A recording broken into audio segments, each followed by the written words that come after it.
आपको पता है वो कौन है? मदद मत, ये पागल आदमी।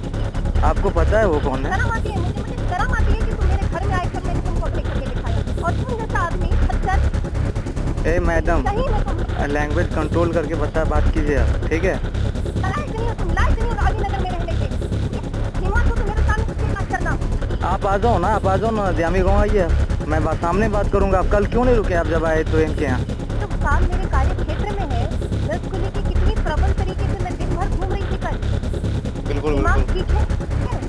नहीं ठीक है मैम, मेरा दिमाग। किसी गरीब इंसान के साथ खेल करने, उनके फीलिंग्स के साथ। आप क्या कर रहे भगवान माफ करेगा तुमको। हैं? आप क्या कर रहे हैं अभी? तुमको करेगा भगवान माफ। आप क्या कर रहे हैं अभी? किसी की संवेदनाओं के साथ खेलते हो तुम, बदतमीज आदमी।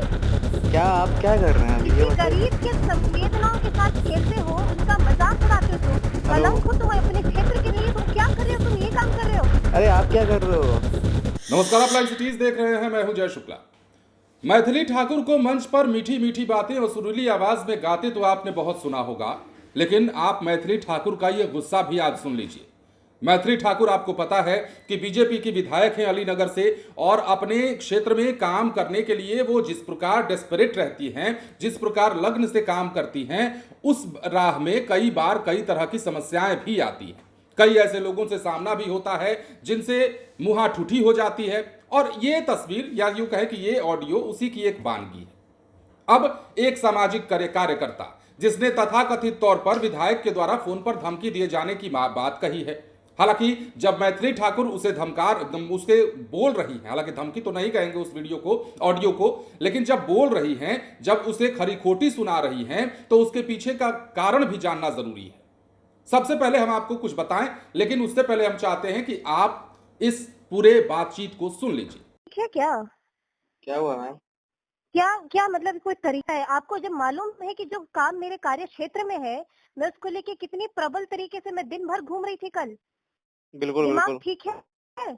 नहीं ठीक है मैम, मेरा दिमाग। अगर अगर नहीं, अगर ये तरीका है तुम लोग का बात करने का, तुम लोग का काम करने का, तो तुमको सही में दिमाग होना चाहिए कि कैसे कोई काम को तुमको आता है बस किसी गरीब इंसान के साथ खेल करने, उनके फीलिंग्स के साथ।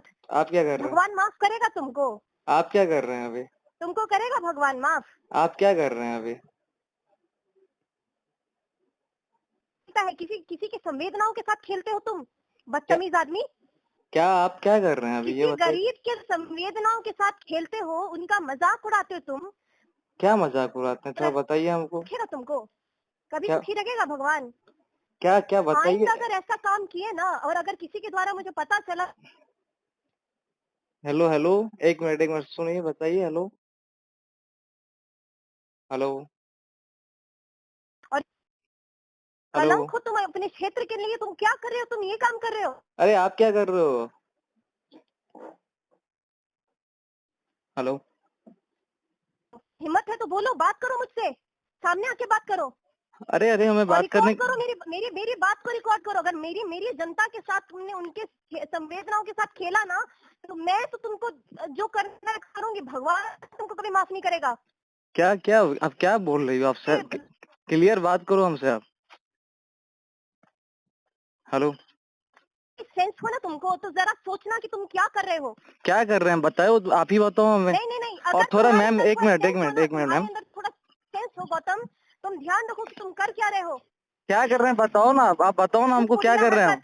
किसी की मदद करने के लिए सामने आना चाहिए, तो नहीं उनके साथ आओ तुम, उनके साथ उनकी फीलिंग्स के साथ आपको पता है वो कौन है? खेलो। मदद मत तुम, रे पागल आदमी। आपको पता है वो कौन है? शर्म आती है मुझे शर्म आती है कि तुम मेरे घर में आए थे और मैंने तुमको अपने घर में दिखाया। आपको पता है वो कौन है? मदद करने के लिए जाओ, फीलिंग्स के साथ खेलने के लिए नहीं। पागल बुर्बक कहीं का। आपको पता है वो कौन है? दिन भर हम सुबह से लेकर रात तक अपने क्षेत्र की जनता के लिए, किसी को हॉस्पिटल में एडमिट करवाना है, किसी को रिकवरी करवाना है, किसी को बेड नहीं मिला, दिन भर लगे रहते हैं। और तुम जैसा आदमी खच्चर। ए मैडम, सही में तुम लैंग्वेज कंट्रोल करके बात कीजिए आप, ठीक है? लायक नहीं हो, तुम लायक नहीं हो अलीनगर में रहने के। हिम्मत हो तो मेरे सामने बात करना। आप आ जाओ ना जामी गाँव आइए, मैं सामने बात करूंगा। आप कल क्यों नहीं रुके? आप जब आए ट्रेन के यहाँ। तो जैसा कि आपने सुना है, अब इसमें अगर आपने मैथिली ठाकुर को सुना होगा तो बार बार गरीबों की संवेदनाओं की बात हो रही है। सामाजिक कार्यकर्ता क्या आरोप लगा रहे हैं, नहीं लगा रहे हैं, हम उस पर बाद में जाएंगे, लेकिन पहले डिकोड करना जरूरी है कि मैथिली ठाकुर ने आखिर खच्चर क्यों कहा, बुड़बक क्यों कहा और पागल क्यों कहा, इस तरह की भाषा क्यों कही। तो उसके पीछे भी बड़ा कारण है, क्योंकि वो आहत थी। आहत किस बात से थी? आपने वहां वीडियो ऑडियो अगर सुना होगा तो आपको पता चला होगा, किसी समस्या को लेकर बात थी, गरीबों के संवेदनाओं से खेलने की बात थी। अब आपने चूंकि ऑडियो सुना है तो कहानी समझिए। सोशल मीडिया पोस्ट के बाद अब मतलब सोशल मीडिया पर अब ये जो मामला है ज्यादा तूल पकड़ने लगा है। सोशल मीडिया पोस्ट के बाद युवक ने विधायक पर फोन पर धमकी देने का आरोप लगाया है। अब मामला समझिए।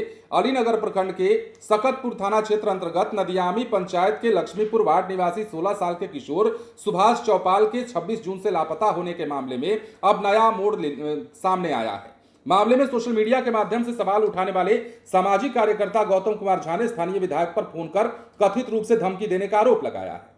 अब गौतम कुमार का कहना है कि उन्होंने लापता किशोर की बरामदगी में हो रही देरी और जनप्रतिनिधियों की भूमिका को लेकर सोशल मीडिया पर पोस्ट किया था। इसके बाद स्थानीय विधायक मैथिली ठाकुर ने उन्हें फोन कर पोस्ट पर आपत्ति जताई। गौतम का आरोप है कि बातचीत के दौरान विधायक ने कथित तौर पर धमकी भरे लहजे में कहा, अलीनगर विधानसभा में तुम रहने लायक नहीं हो। उन्होंने दावा किया कि पूरी बातचीत का ऑडियो रिकॉर्डिंग उनके पास सुरक्षित है और इसी बीच सोशल मीडिया पर एक कथित ऑडियो क्लिप भी वायरल हो रही है, जिसे हमने आपको सुनवाया है। इसमें दोनों पक्षों के बीच सोशल मीडिया पोस्ट, लापता किशोर के मामले में कार्रवाई, जनप्रतिनिधियों की जिम्मेदारी और पोस्ट हटाने को लेकर तीखी बहस सुनाई देती है। ऑडियो में कुछ कथित धमकी जैसे शब्द भी सुनाई देते हैं। हालांकि इस ऑडियो की स्वतंत्र रूप से पुष्टि नहीं की जा सकती है और ना ही हम करते हैं। इसके प्रामाणिकता की आधिकारिक पुष्टि भी नहीं हो पाई है। अब देखिए, ग्रामीण कहते हैं कि पहले से ही लापता किशोर की बरामदगी नहीं होने से लोग परेशान हैं। अब धमकी के आरोप सामने आने के मामले में नया रूप ले लिया है। ग्रामीणों ने प्रशासन से किशोर की शीघ्र कुशल पूर्वक बरामदगी, पूरे प्रकरण की निष्पक्ष जांच और यदि धमकी के आरोप सही पाए जाते हैं तो उस पहलू को भी जांच कर आवश्यक कानूनी कार्रवाई करने की मांग की है। अब मामला यदि समझेंगे तो आपको पता चलेगा। सकतपुर थाना क्षेत्र के नदियामी टोला गांव निवासी 16 साल के सुभाष चौपाल 26 जून 2026 की रात से लापता है। परिजनों के मुताबिक उसका बड़ा भाई सरोज चौपाल उसे 25 जून को हैदराबाद से दरभंगा आने वाली ट्रेन में बैठाकर अपने कार्यस्थल लौट गया था। 26 जून की रात करीब 10 बजे तक दोनों की मोबाइल पर बातचीत हुई, जिसके बाद सुभाष का मोबाइल लगातार बंद आने लगा। आरोप है कि सकतपुर थाना पुलिस ने आवेदन लेने से इनकार करते हुए मामले को रेलवे क्षेत्र का बताकर उन्हें दरभंगा जीआरपी भेज दिया। यह भी कहना है कि जीआरपी में लिखित आवेदन, आधार कार्ड और फोटो जमा कराने के बावजूद अब तक कोई किशोर का सुराग नहीं मिल पाया है। और यही कारण है कि अब जितने भी लोग हैं इस बात को लेकर सोशल मीडिया पर या फिर सामने आकर के सवाल उठा रहे हैं, पुलिस की कार्यशैली पर भी और जनप्रतिनिधियों की उदासीनता पर भी। अब मामला लगभग आप समझ गए होंगे।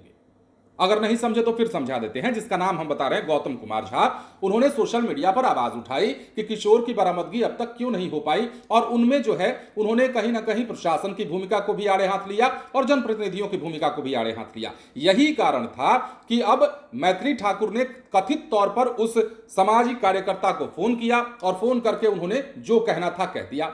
उन्होंने तो यह तक कहा कि आप गरीबों की संवेदनाओं से खेलते हैं। अब सवाल यह उठता है कि सोशल मीडिया पर किसी गरीब के बच्चे को खोजने की गुहार लगाना उसकी संवेदनाओं से खेलना हो जाता है। कई सारी बातें हैं, हालांकि हम इस पर कुछ मुहर नहीं लगाएंगे। इसका कारण यह है कि मैथिली ठाकुर का पक्ष अब तक सामने नहीं आया है। एक पक्ष ये बात हम करना नहीं जानते हैं। हमारा काम था ये ऑडियो आपको सुनवा देना। ऑडियो हमने सुनवाया है। अब इसके बाद क्या प्रतिक्रिया आती है, क्या मैथिली ठाकुर कहती हैं और इस मामले में क्या नया मोड़ आता है। सबसे अहम बात ये कि इन सब कुछ के बाद भी, इतनी किरकिरी और किचकिच के बाद भी क्या किशोर का पता लगाया जा सकता है? बड़ा सवाल। बन रहे लाइव सिटीज के साथ। धन्यवाद।